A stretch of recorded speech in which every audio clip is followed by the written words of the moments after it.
Okay, Matthew chapter 9, verse 9. As Jesus passed on from there, he saw a man called Matthew sitting at the tax booth, and he said to him, "Follow me," and he rose and followed him. And as Jesus reclined at table in the house, behold, many tax collectors and sinners came and were reclining with Jesus and his disciples. And when the Pharisees saw this, they said to his disciples, "Why does your teacher eat with tax collectors and sinners?" But when he heard it, he said, "Those who are well have no need of a physician, but those who are sick. Go and learn what this means. I desire mercy and not sacrifice, for I came not to call the righteous, but sinners." Okay, we'll stop there. Rob, are you trying to say something? No, amen. Oh, okay. Just making sure it was popping and bunking and making funny noises. Okay.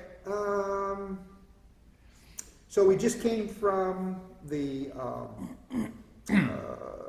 healing of the paralytic, right? Yes, At sir.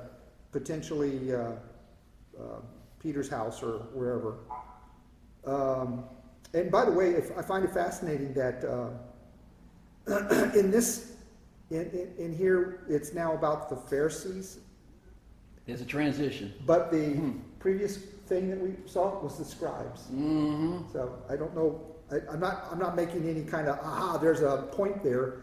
I just find it interesting that it was the scribes in the previous event, and now it's the Pharisees' turn. The elites, let's The put it elites, that way. Yeah.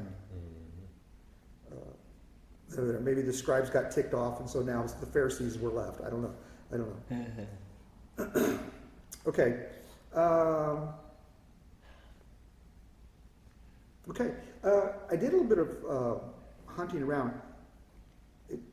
The calling of Matthew here. There's a tradition or a presumption that Matthew is the writer of the book of the Gospel of Matthew.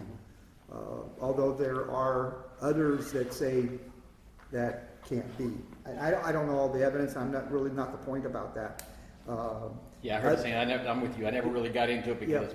Yeah, it's just too deep, Yes. stuff that I don't really care too much about. Right. But when I was reading this, going like, he's writing about himself now, Mm-hmm. but he didn't he called me, Right. Matthew, and he didn't personalize it. Like a third person. So Right, he wrote it in the third person term here. I just find that kind of interesting.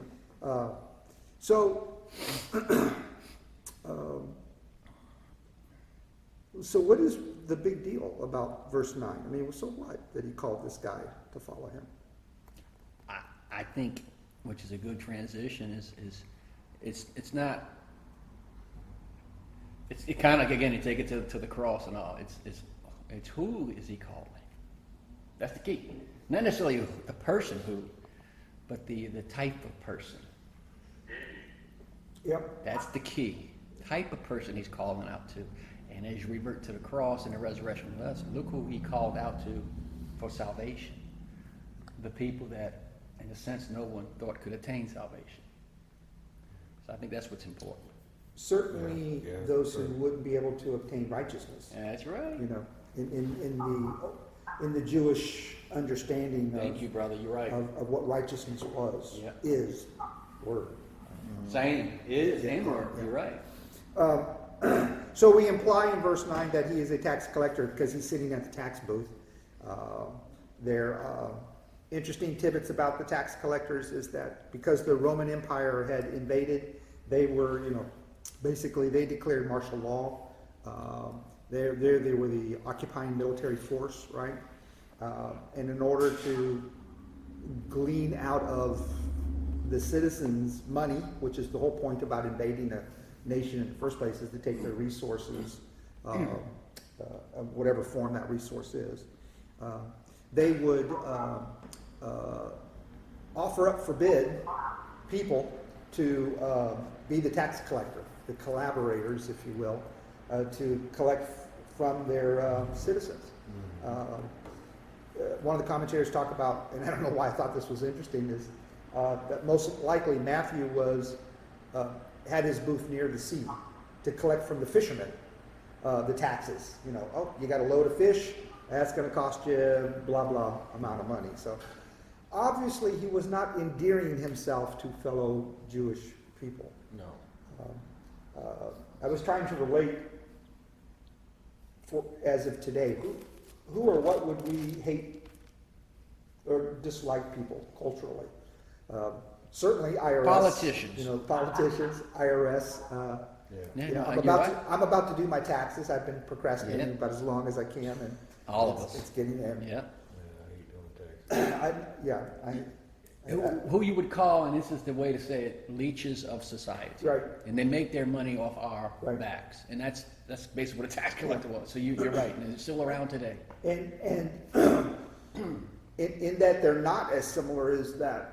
Back then, they were collaborators, okay, of an invading force, whereas our tax collectors are not necessarily collaborators. Not supposed to I be, mean, yes. you know, not. Not supposed At least we don't. I don't think we treat them like traitors or something like that. But, so I don't really know how to get a modern example of how despised that group of people are in the proper Jewish people, Yeah. from the proper Jewish people.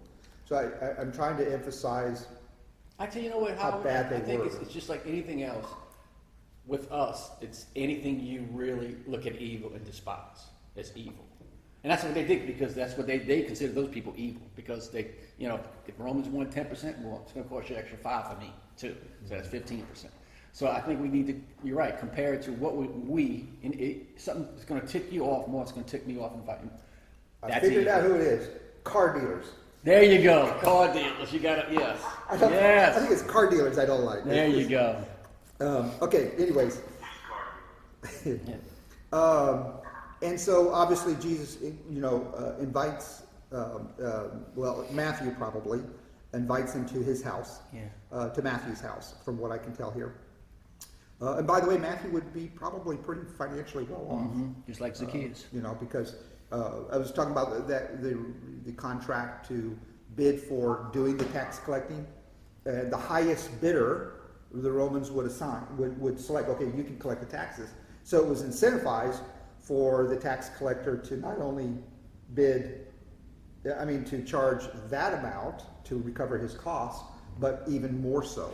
Yeah. I mean, this is like twisting the knife in kind of stuff. So the more he could glean off more, the better off financially he was here.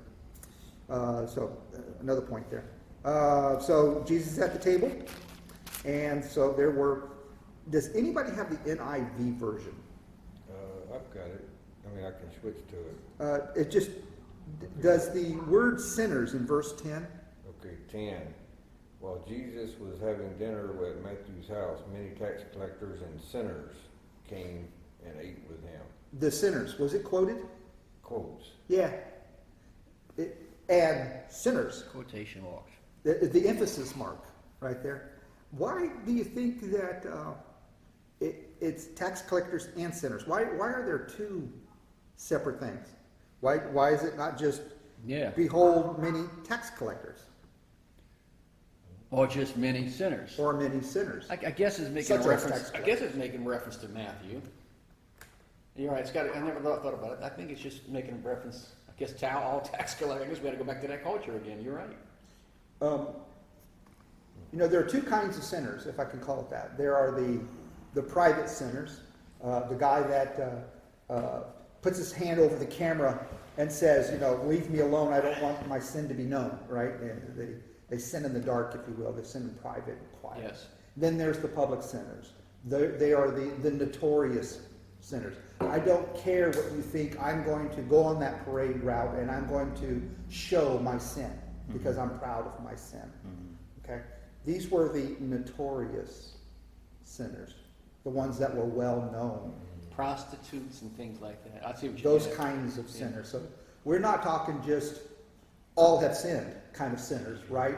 You know what I'm saying? I see where you're going with this. The Pharisees are looking at this as, no, those are notorious sinners. Jeez. Okay? So that's the significance of why, at least I think that's why it's separated out there. That's a good point. I think the other thing is, we're the Jews, and I guess we right now are saying that the tax collectors were sinners. But really, were they? They were fulfilling a job. Right. They were fulfilling a role. Were they outside of what Jesus said, using uneven or not uneven scales or Yeah, whatever? right. Outside of that, that would be a sin. That would be cheating people. Good point. But outside of that, they were basically doing a job that was, and what was that job a sin? Well, It's the, Look at it's the thing. Zacchaeus. Remember what Zacchaeus says? If I cheated. So, Right. when you click, Zacchaeus never said, yeah, I did. He says, if I did, I will repay them. Right. So Zacchaeus was that. I think what you're saying, hey, that's just my job. I think the point though is that they Perception. is that they were detested people. Well, Yeah. sure. Oh, no, absolutely. Yeah, but yeah. I think all I'm saying is I think that may be Yes. the distinguishing thing. And the other thing is if this is truly Matthew, then he's separating himself Yeah. from the sinners. Right? That could be true. Yeah. In other words, There's the us tax and collector. then them. and Those the sinners. y'all Yeah. sinners over The there. perception, you're right. I think perception is the key. Yeah. The perception is all tax collectors are sinners, but not necessarily. Not Then necessarily. there's even more sinners. Yeah. Right. So I think that. That's true. Yeah, I you're thought right. about the. Yeah, the perception, Matthew and. So what's the big deal about reclining with Jesus and I'm presuming eating? I mean, they kind of say that in 11 here. So what's Can I wrong say with that? something else? Fellowship. What's that? He's fellowshipping with sinners. Right. Think about that for a second. Yeah. Think about that.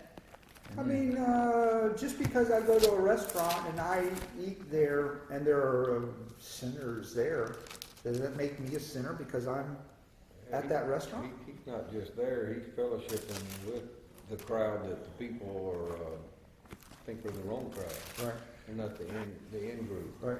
But what does the Bible tell us? Because you got a great point. And this is where I think the church has failed a little bit. What does the Bible say about just this point where we're talking about? Corinthians chapter 5, Paul hits it on the head.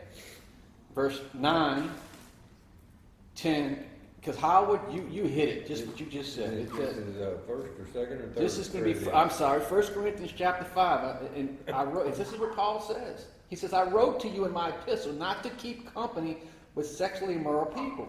So they're thinking, okay, who is it? Yeah, but wait. He goes, yet I certainly did not, keyword, did not mean with the sexually immoral people of this world, or with the covetous, or the extortioner, or the idolaters, since then you would need to go out of the world. But what he's saying is, just what you said, Howard, that's the people we're supposed to reach. That's what Christ came for, the sinners. If we're going to say we don't want to be around those people, then guess what we got to do? We got to take ourselves out the world, in a sense. And he said, don't do that. He said, I want you to be the light of the world. These are the people we have to reach. That doesn't mean that I'm going to go like we're best buddies. No, but I need to go into where they're at. If they're at the restaurant eating, yeah, I'll go there. I don't worry about it. I think that's what the scriptures is again, just what we're talking about. That's who Christ came for. That's who we're supposed to go out to. But we, in the churches, a lot of times, we have isolated ourselves, almost like Israel did when the Messiah came, to where they were no longer the light. They were no longer they had nothing to do with the world. We're our own little social club.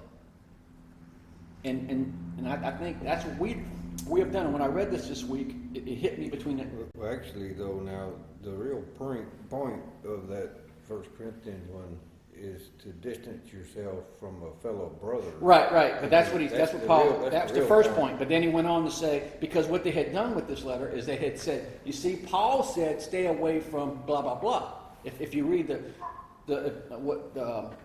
other things around this letter, the reason why Paul had to say that because they had distanced themselves away from the world in a sense they didn't go to him. They weren't acknowledging the brother who was sinning. They were actually having fellowship with him, not calling him out, Oh, but okay. staying away from the people that needed him. Yeah, So that's yeah. why Paul had to say, no, it's not what I said. Right. He is what I said. Yeah. Judge first inside the house of God, but Right. the people we are to reach, we need to go out and reach them. Is Jesus shedding a little light on the hypocrisy of the Pharisees? Yeah. Oh, you hypocrites! You judge the outside, but not the inside. Or is Jesus? Again, he seems to have a problem of the authority, the how Yeah.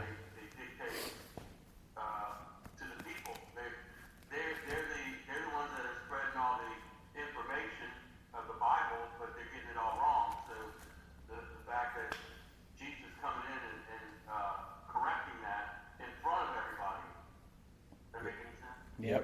Oh, yeah. Yep. So what other aspects of fellowship, eating a meal, is significant here? I guess we have to put ourselves in that culture. Remember, they used a large bowl where the food would sit, and everyone would dip into the bowl to eat from. Right? They had their bread, and they would use that to sup with, and they would do it that way. It was a very intimate eating. Plus, these people, because of their actions, they are considered unclean. That's a very important point in this Well- culture now. Remember that. They're very unclean. And what do the Jews say about being unclean? I can't even be with you. Well, it was worse than that. They were double dippers. Yeah, double difference. Yeah. You know, You're they were right. taking the chip and going in Yes, twice okay. into that thing. I mean, we're talking a big sin. Yes, we are. And they're you're right. Yeah. They're the unclean people of the. Absolutely. And you know how that culture was? Yes. Is you became unclean physically. Yes. Right? Yeah. You were repulsive in a sense. Right. Huh. Now it's interesting to me that in 11 that Matthew is saying that when the Pharisees saw this, they said to his disciples Yeah, I thought that was kind of interesting too. instead of to Jesus. Yeah, and that's first not- off, right? I think they've been slapped down enough. Yeah, they're going to see him. Even going to Jesus. They're going to see him calm the sea, raise a paralyzed man, and say, "Oh, I ain't messing with this guy." I don't want to hear No. the whitewashed sepulcher speech anymore. I've heard it twice. Yeah. Yeah. That's interesting. So You're right. I think they're trying to attack him without getting anywhere near him. I Yes. guess, maybe. So why does your teacher, Your teacher, not ours. the teacher or the rabbi or anything like that, eat with tax collectors and sinners? It's interesting that what Matthew didn't note was anybody responding to him other than Jesus. Now, it's Yeah. probably because Jesus, this is about Jesus. This isn't about Matthew. This isn't about the disciples or anything like this. This is what Jesus is saying here. Yeah. So obviously they didn't say it quiet enough, like whispered or grumbled enough, because apparently in 12 he says, but when he heard it, I'm assuming meaning Jesus, heard it. Yeah, because it's in red afterwards. Oh, is it? Mine's in black and white. Yeah, So I that- got it. this one is red light. It's got to be right then. Yeah. If it's red letter, it's true. Sorry, I'm such a bad boy. So what's the significance of this? I mean, we've heard this before. Those who are well have no need of a physician, but those who are sick. Well, obviously, he's not talking about the physical, right? I presume while he's using that as an example, I assume that it's deeper than you don't. Doctors don't go just visiting well people, Right. you know. Yeah, that's right. That's the point of it, for sure. Jesus is making a house call. Yeah. That's it. Yeah, that's true. When the Pharisees would not go, he will actually go into their house, which I don't know if that's a sin for a priest or anything like that to go into the house of sinners. They're not supposed to do that, are they? Well, I think they've made it into it is a sin if you associate with sinners. Right. You have to clean yourself up before you can become righteous, kind of thing here. You know, as I think about this really kind of was the way Christians have done over the decades and millennium, if I can say it that way. We have these holy movements throughout the history of Christian history, where people have said it is not right for such and such, and so that movement moves through the Christian church, but then soon right after that thing that they were doing becomes dogma. It becomes the rule. I remember when movies were coming out, Christians were starting to argue about movies, and then only righteous Christians Yeah. don't go to movies. What do Yes. you mean you went to a movie house? Right. And that became the rules. It wasn't about whether you went to. It wasn't whether you were righteous or not, or watching something holy, or that, but rather the act, the very act, Right. became unrighteousness, and you became a sinner based on the act itself. Which goes contrary to the gospel of Jesus Christ. I'm not righteous because of my Right. actions. Right. I'm righteous because of his acts and not my faith. And I find it very interesting that we seem to keep doing that same thing Yes. over and over again. And one distinguishing feature here, though, we need to keep in mind is there's a tendency for there to be an end thing to do to go blend in with Yeah. the world Yeah. and buddy up with the world and Right. blend in too much. It was clear what Jesus was about, though. He wasn't just going there to buddy up with the sinners, but he was there with a mission.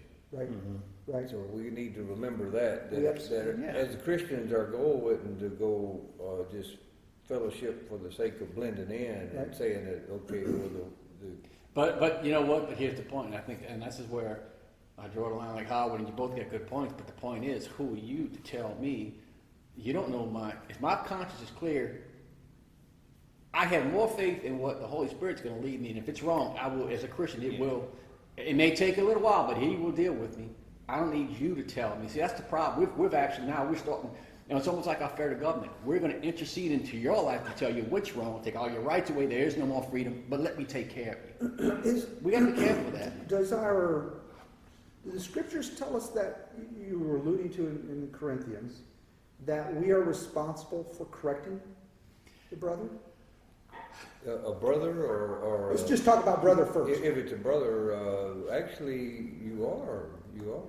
Yeah. There are more than one scripture that you're Yes. supposed to exercise discipline, and it's for the brother's sake, like Galatians 6:1 that Mhm. talks about. Let's go to Galatians 6:1. Yeah. Excellent. And I'm chapter. with you. Yeah, that's- Excellent point. Galatians 6:1 6:1 says, "Brothers, if anyone is caught in any transgression, you who are spiritual should restore him in a spirit of gentleness. And read the next sentence. Keep watch on yourself, lest you be too tempted. You too be tempted. Right. Bear one another's burdens, and so fulfill Right. the law of Christ." Right. So there is a caution. He wasn't saying, that there's no risk, right? When you're going into a group of sinners, that there is no risk. A mature Christian understands, that. But it doesn't talk about your reputation being soiled or anything like that. It's that you could easily be tempted into that crowd Now this though is dealing with the brother. with the brother. Right. So this is back to the First Corinthians Right. model, where you are supposed to. Right. Now, I'm not volunteering to be on that committee, No, but we are actually mandated. We shouldn't just ignore it. right, exactly. And I agree with that, but we have to be very careful because when you talk about history, the church has actually elevated Christianity all about actions, and what was acceptable, certain people walking was no longer acceptable. And they've actually gotten away a lot from the Word of God. They've elevated actions to where if I go to Scripture, he wasn't talking about that. And so I'm with you, but we got to be very careful. How high? What are we going after? Because that's a slippery slope. Then you'll be like the Amish, where all Yes. the focus is on Right. what you do and can't do, or something to that. What I'm more concerned about in today's society, if you see the movement within the churches, since I think around 1922, 1947, you've seen it where you have neo-evangelists and things like that have come in, and they've actually, which I just realized is, believe it or not, y'all, we are a minority. When I say minority, a lot of the Baptists, we are one of the last, and when I say Baptists, because that's where we go to worship, we're one of the last of people in this country that really hold on to deity of Christ, death, burial, resurrection, where the other ones have actually gotten away from deity. I mean, there's a couple of things. Oh yeah, and it's Oh, like definitely. And it's sad. That's what I'm more concerned about, And because a we're quick- losing a- people. A quick commercial on that point that's real near to me is, if you haven't, search it up, you can find it, or I can send you the links on the Baptist conservative resurgence that took place mostly in the 80s. Mm-hmm. And it's a fascinating story. There's even a little 30-page book history. And here's why it's fascinating, is the Baptist denomination, Southern Baptist, is the only one that, while drifting left and drifting liberal, made a purposeful effort to correct. It's the only one that's ever done that. That's right. And we're at a place now where It's there's shifting some of over that again. same stuff's Yep. happening, and it may take the same action, or either it may this time drift off the edge. And that's why I've always put in caution. That's why I love groups like this, because we are the church. No matter what, supposedly someone else may take us off the deep cliff, we're not going there, because we're in the scriptures and we know what the scriptures say. So I think that's what's very important, because it's all kind of coincide with what we're talking about. I mean, go ahead, Howard. No, I just listening and trying to, the realization there's our individual Christian life and our responsibilities. And then there are these groups, these organizations, the Southern Baptist Convention groups and other groups that do tend to sway certain directions as a whole, and they try to make their members sway that And they all sway to the left. away from. Yes. It is, I guess it's a human nature, but they all sway that way. They don't Because sway it's- this way. Nothing sways this way by accident. The path is Or wide. And that phrase, that path is wide, is why we as humans will always go toward the easy path. But it's always that way. Yeah, And I because guess because it's wide, or maybe it's newfangled, or it's enlightened, or whatever, but it always sways, it deteriorates, it doesn't improve unless there's a purposeful commitment. You hit the nail on the head. Yeah. And, I mean, go ahead. the danger is that we get into groupthink, right? Yes, we do. Mhm. Yes. And it's easier to swim where all the other fish are swimming, just because it's the path of least resistance, right? When salvation is all about individual responsibility, individual choice. It's my responsibility. I'm responsible for my own salvation. Right. Yes. It's my relationship with Christ. And I think that's kind of the point that Jesus was making here, is that, the Pharisees are basically whitewashing. And they're basically saying, this man, he's supposed to be a holy man, Right. right? And in order to be a holy man, you have to live up to these certain expectations of what we think a holy man is, right? And obviously he's not, right? So just because he happens to be hanging out in a place, not saying that they understand his motive or anything else, but just because he happens to be in a place that would not meet their expectations of a holy man, then obviously there's something wrong with him, and he's not a holy man. Right. Yeah. Right. And I think that's part of the danger that when we operate in groupthink, that we tend to whitewash people in that way. Right. Right. That you don't meet up to our expectations of what you should be doing, so therefore, you're obviously not part of the group, or a lesser part of the Right. group. You are certainly not, if I may say, sacrificing for the cause correctly. Yes, well, sure, absolutely. Yeah. You're right. You're not doing what you should be doing Right. in order to be considered who you say you are. Right. And I think that's why, Jesus quoted from and tells him, slaps him right here in Yeah. 13. Go and learn Yes. what you have been reading all this time. I desire mercy and not sacrifice. Right. Okay. Yeah. I mean, just that statement right there, that I desire, mine, I guess mine says, and I desire compassion Compassion, right? and not sacrifice. Right. I mean, when you look at what that is saying there, compassion has to do with the way that you treat other people, right? It has to do with with the empathy that you feel for other people, the desire for good that you feel for other people. Sacrifice has to do with your worship of God. I mean, that's what they're saying. And his desire in what he was doing here is not so much for worship of himself. It was reaching out to these people. He was placing a greater importance on him reaching these people than on emphasizing who he was at this particular moment, at this particular Because he time. knew, but to add to that, just what you're saying, he knew the end game. Yeah, Again, exactly. The Pharisees technically were instrumenting the letter of the law. Yes. But not the spirit of the Yeah. law. Well, that's what Christ was telling. Oh, you got the letter of the law, but let me show you, which, in probably a couple months, the spirit of the law. You want to see compassion? Watch what I do. Right. You want to see love? Watch what I do. Technically, yeah, but now here's the spirit. This is why the spirit of the law was actually to show your weakness and to come to God through your sacrifice, and I'm going to end it, and I'm going to show you compassion, and I'm going to show you real love. Right. And that's what we're trying to open their eyes up. Get away from the letter of the law. Let's look at the spirit of the law. Yeah. But the sad thing is we know the end game too. Yeah, yeah. And often we don't act like we know the end game. Yeah. We get in battles for, we get in battles and allow ourselves to be separated and to get in and be drawn into arguments about things that are really, and all it does is separate us from the people that we should be, we should be reaching out to. Right, we argue over hymns, no hymns. Yeah. We Yeah. argue over orange carpet or not orange carpet. We argue over, We argue over statues and no statues and no statues. We argue over all sorts of non-consequential things, really, when it comes down to it.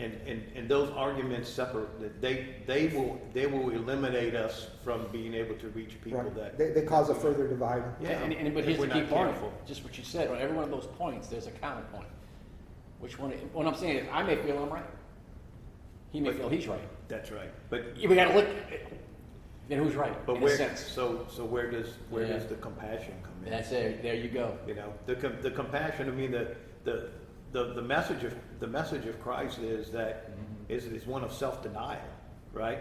Even if I think I'm right, in order to reach a brother, then I need to die to what I think is right and try to listen and understand where he's coming from. Not that I have to agree with him. Yeah, you go. Because I don't Yeah, have to yeah. agree with him. That's right. But I have to have compassion for what he's, His point of view. right, and to live with him as much as possible. That's right. Right, as what Paul said. That's right. Right, but we are called to die to our self-righteousness, to die to what we believe simply for winning the lost. That's a hard thing to do. That is a hard thing to do, because that picking up that cross daily and sacrificing ourselves daily is that's what we're called to be as believers, and it's a tough assignment, but it's the assignment that we've been given. So It's not so much about telling people what to do or not to do, but No. to show them the way to a better way. Amen, brother. what we were talking about when we first got here, we talked about truth, right? That it's almost impossible to find truth in the midst of all of the information and stuff that's thrown out there. Either it's purposely thrown out there to be as untrue, just to confuse, but it's so much more important that there is truly only one truth, right? And that's this, Right. and that's the Word of God, and everything comes back to that. And so, if we want to talk about truth, and we want to lead people to the truth, then we need to somehow find a way through the garbage and get to this being our motivation for what we do Right. in all of our relationships and everything that we do. Right. And our relationships with our fellow brothers and sisters, as far as encouraging, as far as helping them to be accountable, as far as them helping us to be accountable, and in our relationship with those in the world is to being a light and being salt and leading them to the truth without being an offense. Right. And that's where we have to rely on the Holy Spirit to do that. Absolutely. Because within ourselves we can't. Yeah, and if we're just blending in, or just not being an event, or just showing solidarity, or just this, but without bringing the component of the truth. So we need to do that from the get-go. Yes. Then we're not. Then, Yeah. then we're just blending in, and we're Right. just we're not doing any good if we're not bringing the truth and by speaking Jesus from the get-go. Right. Yeah, otherwise, we're just bringing the church over to trying to look here. Right. Well, I'll tell you, it's my brother called me and he had a situation with his oldest son basically saying that they don't believe in God. And so therefore, if their children, my brother's grandchildren, are to be around them, then they may have to change the way that they live while the grandchildren are there, right? So, how do you handle that? Boy, yeah. Right? And my advice to him, as simple as it seems, is very much like Jesus was. What was Jesus doing here with these tax collectors and sinners? Is he was building relationships, right? So I told him, what you need to do is you need to do the things that will attract them, right? That means you need to show them love. Maybe you put aside some things that you would normally have to do so that you have the opportunity to be a witness, right? Maybe you, I don't know, maybe you would normally want to read them Bible stories, but maybe you don't read them Bible stories now, so that you don't draw that line in the sand. Maybe now you show them love, you show them compassion. There you go. Because who is actually going to be the one that's going to draw them anyway? Right? The Lord. It's The fruit of Holy the Spirit It's is the fruit going of the to- Spirit. that's right. And all we are is a vehicle, And them So, kids are going to get older. Yes. And what they're going to Right. say is, Papa, what made you What one made more you different?" one more so different? And That's you've laid it. that That's it. groundwork, and then Right. who knows, your brother or whoever's asking Right. not to do, say, Dad, I never realized you didn't bite my head off. You kept having, why? He says, because I'm so, and you explain, then the gospel comes up. Your actions through the fruit of the Spirit Right. will lead and draw them. Do you think That's every what- one of that's these what- people came right. to Christ? No, but he was still there. He was there. to draw He them. was drawing them in. That's Right. He right. was building relationships. That's right. Right. That's what we're called to do. Yeah. Because that's the way we witness, right? Yes. We witness by building relationships with people. We build relationships. I mean, salvation comes most effectively face to face, one person at a time. Yeah. Right? That's how it is most effective because people can see the difference. It's the change from the inside. Yep. Right? It's not the beating down from the outside. Yeah. It's the change from the inside out. It's where only true change is. Because if it's from the outside, then it never gets to the heart. And then we can change the actions and never change the heart. And then, And you're still dead. We see people all the time that are like that, right? Yeah, that's Fire and brimstone, right? Change or turn or burn, right? And people get in fear, and the fear is what. But if the heart never changes, then after a while it just goes away. Then Because you're dead. You see, that's the key. Yeah. We've lost our salvation. It's just not dying on the cross.